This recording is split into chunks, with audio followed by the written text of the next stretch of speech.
Sala de Visitas. E olha, quando toca essa vinheta, você já sabe, no Momento Informação, que a gente tem sala de visitas. Hoje temos, né, Tina? Boa tarde. Boa tarde, Shirley. Boa tarde para você que está ouvindo a nossa programação aqui pela 96,1, a nossa Unitins FM. Você que está no 13.2 também acompanhando a nossa programação, né, na TV aberta. E os nossos net ouvintes acompanhando a nossa programação agora também nas redes sociais, Instagram e Facebook. Ótima tarde para vocês. Vamos chegando com a sala de visita, falando agora sobre um tema que impacta diretamente a vida da população: os serviços digitais e o portal da transparência da Prefeitura de Palmas.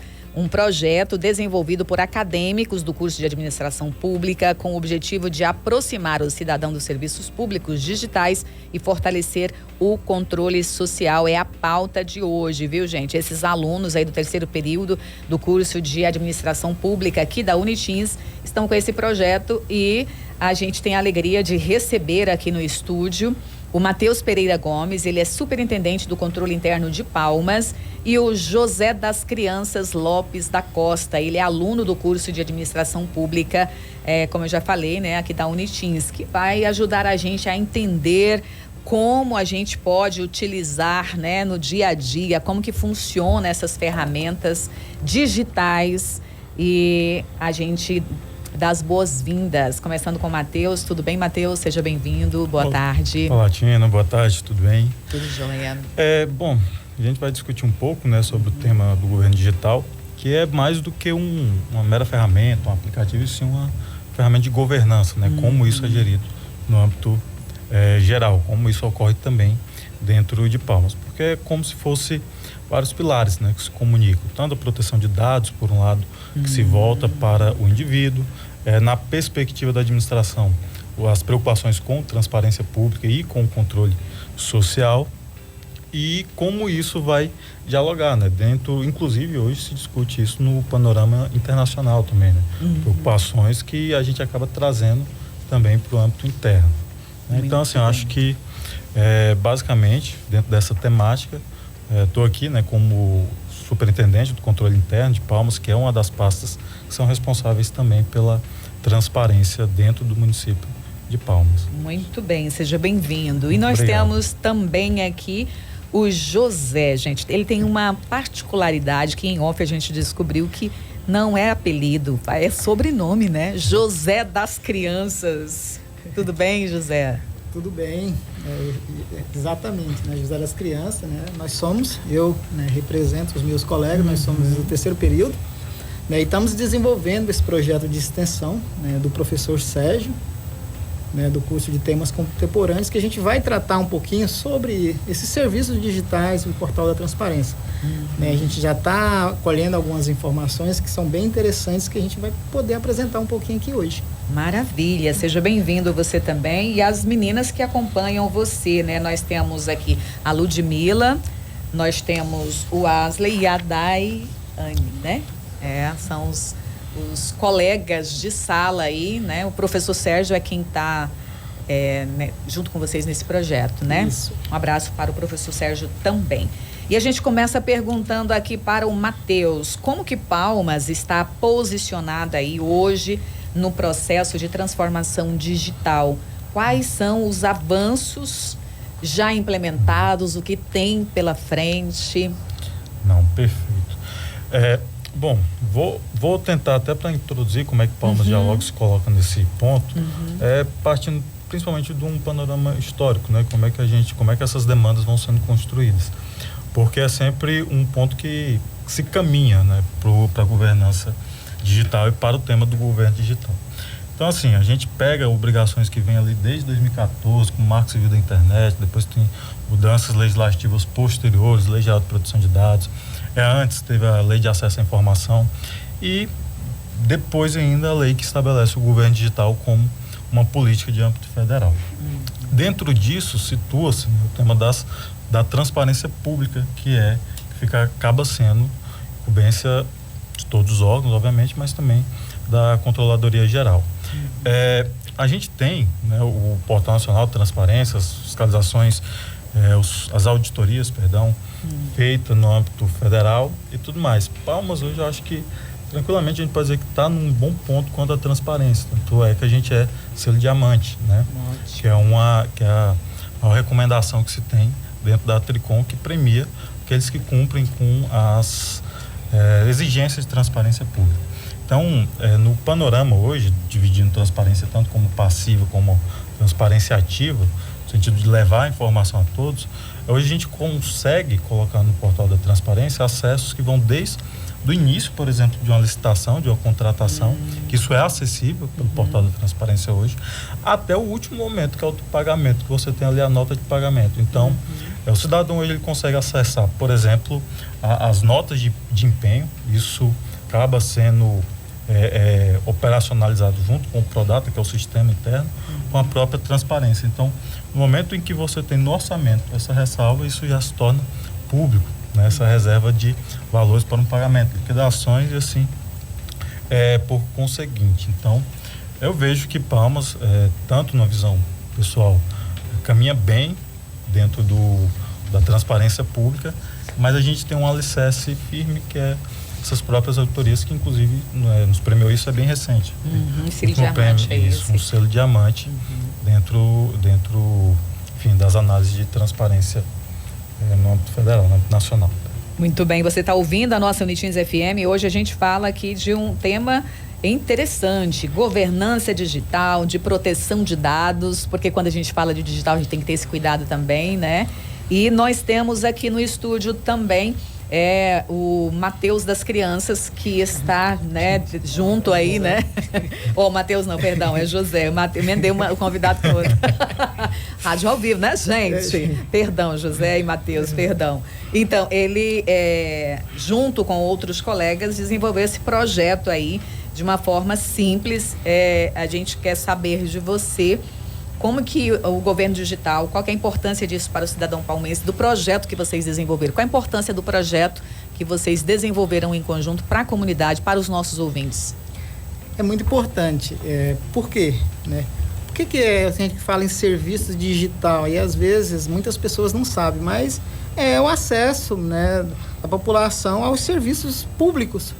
Né, que na maioria das vezes o que a gente tem visto é que a pessoa não tem esse conhecimento, vai lá na unidade, né? Com os serviços digitais isso se torna muito mais simples. Vai lá na internet, né, vê esse serviço que tem, acessa esse serviço por lá e ele não precisa talvez gastar tempo, gastar dinheiro, que é isso que a gente tem visto. Então a gente quer, com esse projeto, a gente quer mostrar para a população de Palmas, e até para nós, em alguns sentidos acadêmicos, né, essa importância desses serviços que estão disponíveis no portal, né, do governo de Palmas, esses serviços que são online, que fica mais barato, né, e que todo mundo tem possibilidades de usufruir, né, de forma rápida, segura, né, desse serviço que é tão importante para a população.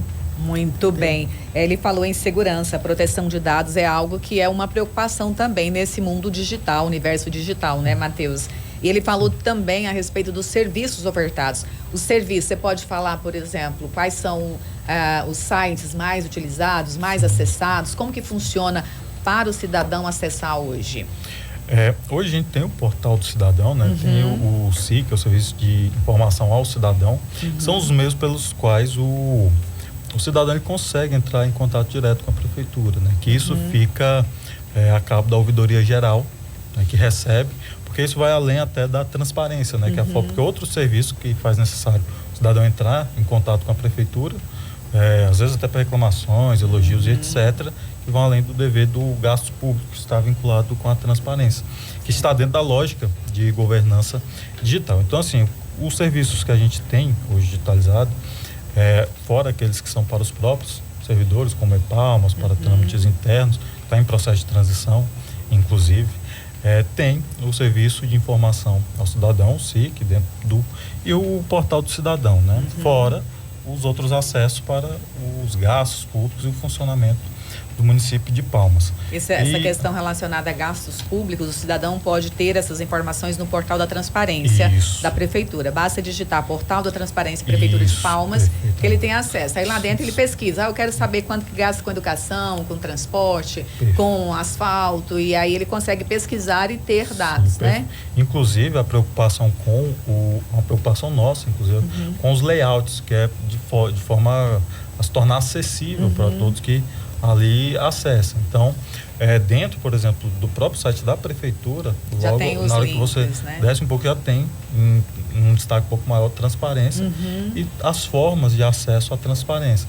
E tem acessos mais específicos, que vão para a área de recursos, contratos, as licitações, e consegue ter acesso a isso. Só um ponto interessante, que em alguns processos de licitações, a população consegue acesso até mesmo aos nossos pareceres do controle interno. Então, deixa eu ver o que o próprio controle viu ali. Eu descobri isso por uma curiosidade, que foi um aluno uma vez. Eu li um parecer do seu, eu vi o seu parecer lá. Olha que interessante. Então, isso é bacana. Então, isso fica acessível. E fora, quando se faz necessário o próprio cidadão ter algum serviço, o município aí tem os meus próprios, que é o próprio portal do cidadão.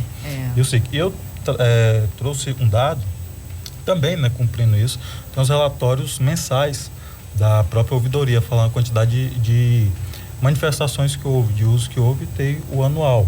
Então, assim, no ano passado, o total de atendimento foram de 7.378. Eu não vou dizer reclamações, porque pode ser reclamações, denúncias. Em geral, então, atendimentos em geral. Em geral. E em sua maioria, mas em sua massacrante maioria, foram por meios digitais. Para ser mais preciso, dos 7.378, 5.542 foram por meios online. Isso ganha tempo, né? Ganha tempo, você que mora um pouquinho mais longe, né? O caso do deslocamento, alimentação, de repente mora num bairro maior, Buritirana, Taquarussu, tem que vir pessoalmente, de lá você consegue resolver as demandas, né? Eu gostaria de fazer uma ressalva também, que a gente às vezes esquece, fala muito da digitalização, mas esquece que também aqueles que não têm possibilidade de acessar os serviços, às vezes por uma capacidade, não sei, financeira, ou então de ausência de conhecimento, também é possível atendimento presencial. Continua o atendimento presencial normalmente, né? Isso, presencial, porque a gente ainda, acho que umas 2 semanas atrás, estava num congresso que falava sobre justiça de transição, né, que foi até a inauguração do Instituto Brasileiro de Justiça Transição Justa, perdão, a confusão dos conceitos, que é justamente quando a gente muda esse modelo de sociedade para um modelo de sociedade mais tecnológica, as preocupações com essas pessoas, com esses cidadãos que não têm acesso, né, a essa informação, a equipamentos que possa aproximar, né, não tem acesso à internet para te facilitar. A gente falava em off aqui antes com os alunos exatamente a respeito dessa questão, a importância do projeto trazer para o rádio, o veículo rádio. Nós chegamos lá no pessoal do assentamento, nas PAs, na fazenda, na roça. Nem todos têm o Starlink ainda, né? Tem que procurar alguém mais próximo para poder conseguir ter acesso à informação. Mas a digitalização é um passo sem volta. Já foi, daqui para frente é só ampliando cada vez mais, né? Isso. E vocês também desenvolveram uma pesquisa para apresentar para a gente. Como que foi essa pesquisa? Como que foi realizada? Qual o número de pessoas envolvidas na pesquisa? Qual foi o resultado dessa pesquisa de vocês? Bom, nós desenvolvemos uma pesquisa, né? A gente fez um questionário, né? E foi interessante que teve a participação de 106, né? 106 pessoas, das mais diversas. E aí a gente, olhando nos dados, a gente verificou o seguinte: a maioria das pessoas que utilizam, né, os serviços públicos, principalmente do Portal do Cidadão, são pessoas que já têm um grau de instrução um pouco maior, já são servidores públicos, então autônomos, mas numa condição melhor. Mas o que a gente viu em algumas situações é que o acesso à internet não é só o problema, né? Ainda existe outros entraves ainda, que é a falta de informação. Às vezes a informação chega no próprio site, não consegue achar, tem essa dificuldade. Então algumas pessoas colocou isso pra gente. Qual é o principal serviço que você acessa lá no portal? É o IPTU, né? Você vai lá todos os anos puxar o boleto do IPTU. né? Então, esse é uma coisa. E o tanto de outros serviços que a gente verificou que tem. Né? Eu acredito que é uma dica, né? Depois a gente vai até conversar com o Matheus para a gente talvez fazer uma conversa lá, né?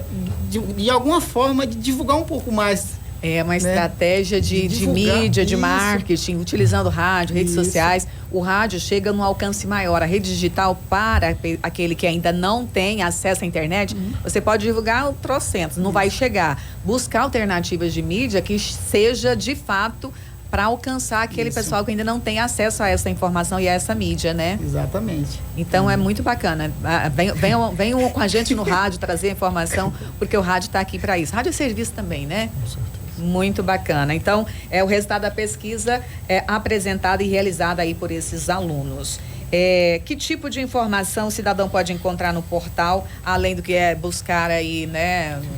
Tem alguma informação adicional, extra, Matheus? Que você, de repente, a gente deixou de falar, além do que a gente já falou, de IPTU, dos gastos públicos? Tem muitas informações que assim, obviamente, todas, de certo modo, vão envolver a gestão dos gastos públicos, né? Mas, desde acesso, por exemplo, a questões sociais, tem antiga Secretaria de Ação Social. Então, tem todas, desde locais onde funcionam alguns órgãos da prefeitura, com quem falar, como falar, assim. E as próprias cartilhas também estão todas disponíveis também no site, no ambiente digital. As cartilhas estão no ambiente digital, Sim. não tem impressa. De repente é uma ideia, de repente deixar em órgãos públicos, né? Alguma cartilha, panfletos, folderzinhos, né? Encaixe para o pessoal saber como funciona, porque os passo a passo, às vezes você entra no site e aí não consegue caminhar lá dentro. Aquele que não tem acesso, não sabe lidar no dia a dia, né? Pode ter dificuldade para chegar até a informação. E talvez, por isso, o resultado do número de pessoas que têm acesso, né? Às plataformas digitais públicas seja um diferenciado aí. Você considera, foi favorável, foi positivo, foi interessante, foi válido? O que pode melhorar? Foi bem interessante. Eu acredito que com esses resultados e finalizando esse projeto, a gente tem condições, talvez, sei lá, Matheus, e aí a gente pode até vir aqui novamente. Trabalhar talvez, os alunos aí de gestão pública, administração cá, e gestão o resultado pública. dessa discussão. Sim, é importante. De pessoas que... Teve pessoas que responderam o questionário, mas aí depois eu encontrei na rua, ela falou assim, Zé, dificilmente eu acesso, porque eu acho difícil.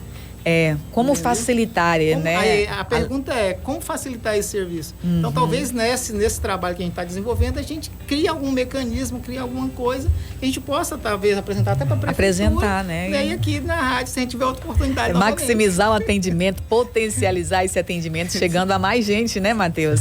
E a universidade tem esse papel importante, formar cidadãos que desenvolvam projetos que possam ser de interesse público, social. E a gestão pública, a administração e gestão pública aqui, você que não faz ainda faculdade, é uma opção dos nossos cursos na universidade, na Unitins, viu? Então, Matheus. Eu concordo tranquilamente com o José que o diálogo entre a universidade e o poder público, ele se impõe, né? Não é nenhuma escolha, ele deve ser feito. Tanto é que eu até conversava com a Daiane, antes da reunião, eu falei, olha, se puder depois encaminhar os resultados da pesquisa, justamente, né? para a gente ver já aproveita e já que pode encaminha. implementar aqui, porque o time, assim, modéstia à parte, o time da CGM da transparência, né? Para dar nome aos bois, tanto a Aline como a Mayara, é um time bem competente quanto a gerir, ter essas demandas. Então, sim, os portos estão abertos justamente para ver isso. Isso é, de fato, uma preocupação nossa, né? Tanto recentemente, algumas discussões sobre o portal da transparência, a grande preocupação era, olha, não podemos reduzir, por exemplo, a informação em tempo real, que se tem, que obviamente, como alguém que veio de controle interno, a preocupação é sempre com os recursos públicos, a forma como eles são geridos. Então, não podemos perder esse ganho em tempo real, que era um vínculo que tinha, né, que era uma API que vinculava diretamente o Prodata. O que tinha de gasto já ia diretamente para o portal da transparência. Então, essas implementações, a gente é totalmente aberto para essa discussão. E eu acrescentaria um adendo a mais, porque além do acesso à informação, a população tem que saber o porquê também aquela informação é importante. Que tem uma piada que eu sempre faço em sala de aula, ao falar sobre a lei de acesso à informação, fala, olha, quer ver como é que todo mundo acessa a lei de acesso à informação? Todo mundo, quando precisa saber do salário do coleguinha, consegue achar o portal da remuneração. A curiosidade, né? De comparar Justamente. Então, assim, por que para a população é importante saber sobre outras questões, saber, por exemplo, na ouvidoria, embora o que chega, em geral, sempre chega para fazer alguma reclamação ou algum requerimento, mas outras questões também são abertas. É um ponto de diálogo, por exemplo, para sugestões. Isso é previsto normativamente, né? Se não me engano, o decreto 462/2013, que regulamenta essas funções, coloca, então, olha, tem uma via de contato para que o próprio cidadão vá lá e fale, uma forma de se executar essa política pública seria desse modo. Aqui não é que está ruim, mas poderia melhorar tal né? política dessa forma, ou então apontar quais que deram certo, né? Então, assim, saber por que a informação é importante e útil para ele, acho que é um caminho também que entra dentro dessas políticas públicas vinculadas à transparência. Muito bem, muito obrigada pela participação de vocês. O assunto a gente ficaria aqui muito mais tempo conversando, mas já tem um próximo programa chegando aí. Gratidão pela participação do Matheus. Gratidão pela sua participação, José das Crianças. Não vou esquecer, José das Crianças. Bem-vindo sempre. E que a gente possa trazer novos temas aqui para apresentar para os nossos ouvintes. Obrigado, eu que agradeço a participação e a oportunidade, né? E dizer para o professor Sérgio que está sendo uma experiência muito bacana e aí, com certeza a gente vai crescer muito com esse trabalho. E contar com a ajuda lá de vocês, o Matheus, para a gente tentar implementar da melhor forma possível. Que a gente puder contribuir, a gente está aqui à disposição. Tá certo, muito obrigado pela participação de vocês. Shirley Cavalcante devolvendo o comando para você no Trânsito Livre. E reforçando, gente, hoje o Coração Sertanejo é a Tina, ou seja, eu só vou tomar água e volto, tá bom? Valeu, tchau, tchau, fiquem com Deus.